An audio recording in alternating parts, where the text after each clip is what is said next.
ത്തോളം ബാങ്കിലേക്ക് തിരിച്ചു വരാൻ വേണ്ടിയിട്ട് ഒരു കാരണമായിട്ടുണ്ട്. എന്നാൽ അതിൽ എടുത്തു കാണേണ്ട ഒരു കാരണം നിക്ഷേപം പോകുന്നത് ഫിക്സഡ് ഡെപ്പോസിറ്റിലേക്കല്ല, കറണ്ട് അക്കൗണ്ടിലേക്കും സേവിങ്സ് അക്കൗണ്ടിലേക്കുമാണ്. ഈ ഒരു സിറ്റുവേഷൻ നിലവിൽ ഇപ്പോൾ നോക്കുകയാണെങ്കിൽ ഒരു വിധത്തിൽ നോക്കുമ്പോൾ കറണ്ട് അക്കൗണ്ട്, സേവിങ്സ് അക്കൗണ്ട് എന്ന് പറയുന്നത് ബാങ്കുകളെ സംബന്ധിച്ചിടത്തോളം കോസ്റ്റ് കുറഞ്ഞിരിക്കുന്ന ഒരു ഡെപ്പോസിറ്റ് ഓപ്പർച്യൂണിറ്റിയാണ്. നിലവിൽ ഈ ലഭിച്ചിരിക്കുന്ന ഇൻവെസ്റ്റ്മെൻറ്റുകളൊക്കെ തന്നെ ബാങ്കുകളുടെ ഒരു ലിക്വിഡിറ്റി ഏത് രീതിയിലായിരിക്കും സ്വാധീനിക്കുക? നമ്മൾ കഴിഞ്ഞ ഡിസംബർ 2025 ഡിസംബർ 2026 24 തമ്മിൽ താരതമ്യം ചെയ്യുമ്പോൾ 2024 2025 ആയിട്ട് നമ്മൾ താരതമ്യം ചെയ്യുമ്പോൾ കാസ റേറ്റിൽ കുറവാണ് വന്നിരിക്കുന്നത്. നമുക്കറിയാം കഴിഞ്ഞ 2-3 ക്വാർട്ടേഴ്സ് ആയിട്ട് തന്നെ കാസ റേറ്റിൽ അത് current account, savings bank account റേറ്റിൽ കുറവ് വരുന്ന ഒരു സാഹചര്യം ബാങ്കുകൾക്ക് ഉണ്ടായിരുന്നു. അതിന് പ്രധാനമായിട്ടും നമ്മൾ കണ്ടിരുന്ന ഒരു കാരണം ഇൻവെസ്റ്റ്മെന്റിന്റെ ആ ഒരു രീതി മാറി.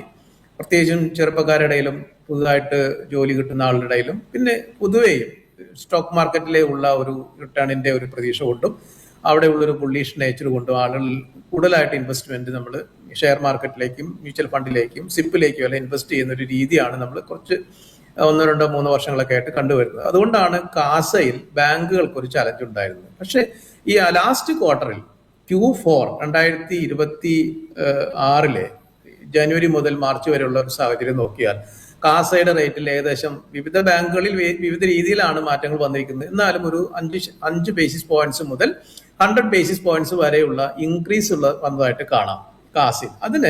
അതൊരു താൽക്കാലിക പ്രതിഭാസമായിട്ട് മാത്രമേ അതിനെ കാണാൻ സാധിക്കുള്ളൂ. പ്രത്യേകിച്ചും ഈ യുദ്ധ സാഹചര്യങ്ങളും അതുപോലുമായിട്ട് ബന്ധപ്പെട്ട വിഷയങ്ങളൊക്കെ നിലനിൽക്കുമ്പോൾ വിപണിയിൽ ഉണ്ടാവുന്ന ചാഞ്ചാട്ടങ്ങൾ വരുന്ന സമയത്ത് തീർച്ചയായിട്ടും കുറച്ചും കൂടെ സേഫ് ആയിട്ടുള്ള ഒരു ഇൻവെസ്റ്റ്മെന്റ് ഓപ്ഷൻ ആയിരിക്കും, കുറച്ചും കൂടെ സേഫ് ആയിട്ടുള്ള ഒരു നിക്ഷേപ ഓപ്ഷൻ ആയിരിക്കും പൊതുവെ ആളുകൾ ഡിപ്പെൻഡ് ചെയ്യുക. അപ്പൊ അതുകൊണ്ട് ബാങ്കിലെ ഡെപ്പോസിറ്റ് അല്ലെങ്കിൽ ബാങ്കിലെ കാസ എന്ന് പറയുന്നത് ഒരു ഷോർട്ട് ടൈം പാർക്കിംഗ് ആണ് ഫണ്ട്. അത് ഈ വിപണി കുറച്ചും കൂടെ ബെറ്റർ ആവുന്ന സമയത്ത് വീണ്ടും ഈ ഫണ്ട് അപ്പുറത്തേക്ക് തന്നെ പോകാനുള്ള ഒരു സാധ്യതയുണ്ട്. പക്ഷെ ഫോർ ദ ടൈം ബീയിങ് നമുക്കറിയാം, ഒന്ന് റുപ്പി ഡോളറിൽ വന്നിരിക്കുന്ന എക്സ്ചേഞ്ച് റേറ്റിന്റെ ഒരു വ്യത്യാസം, പ്രത്യേകിച്ചും ഗൾഫ് രാജ്യങ്ങളിൽ ജോലി ചെയ്യുന്ന ഇന്ത്യക്കാരായിട്ടുള്ള ആളുകൾ അങ്ങനെ വരുന്ന എക്സ്ചേഞ്ച് റേറ്റിന്റെ അഡ്വാൻറ്റേജ് എടുക്കാൻ വേണ്ടി അവിടെ സൂക്ഷിച്ചിരിക്കുന്ന പണം ഇന്ത്യയിലേക്ക് അയക്കുന്ന ഒരു പതിവുണ്ട്. അപ്പൊ അങ്ങനെ വരുന്നത് അതും ഇതുപോലെ തന്നെ ഒരു താൽക്കാലികമായിട്ടുള്ള ഒരു പാർക്കിംഗ് ആയിരിക്കാം. അവരുടെ സേവിങ്സ് ബാങ്ക് അക്കൗണ്ടിൽ ആ പണം വന്നിരിക്കാനൊരു സാധ്യതയുണ്ട്.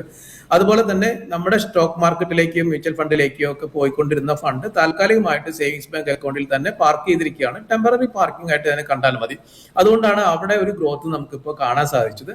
സ്റ്റോക്ക് മാർക്കറ്റിൽ കുറച്ചും കൂടെ ഒരു സ്റ്റെബിലൈസ് ചെയ്യുന്ന സാഹചര്യത്തിൽ, കുറച്ചും കൂടെ കോൺഫിഡൻസ് വരുന്ന ഒരു സാഹചര്യത്തിൽ തീർച്ചയായിട്ടും അതിലൊരു മാറ്റങ്ങൾ ഉണ്ടാവും. ചുരുക്കി പറഞ്ഞു കഴിഞ്ഞാൽ അതൊരു ലോങ് ടൈം ഒരു സപ്പോർട്ടായിട്ട്, ലോങ് ടൈം പോസിറ്റീവ് ഫാക്ടറായിട്ടോ കാണേണ്ടതില്ല. പക്ഷെ ഫോർ ദി ടൈം ബീയിങ് ഈ ഇപ്പോൾ ഉരുത്തിരിഞ്ഞു വന്നിരിക്കുന്ന സാഹചര്യങ്ങളുടെ ഒരു കോൺസിക്വൻസസ് എന്ന രീതിയിൽ കാസയിൽ ചെറിയൊരു ഒരു ഗ്രോത്ത് ബാങ്കുകളുടെ കാസ ബുക്കിൽ കാണുന്നുണ്ട്. അടുത്തായിട്ട് ക്യാപിറ്റൽ ആഡ്വക്കസിയുടെ ഒരു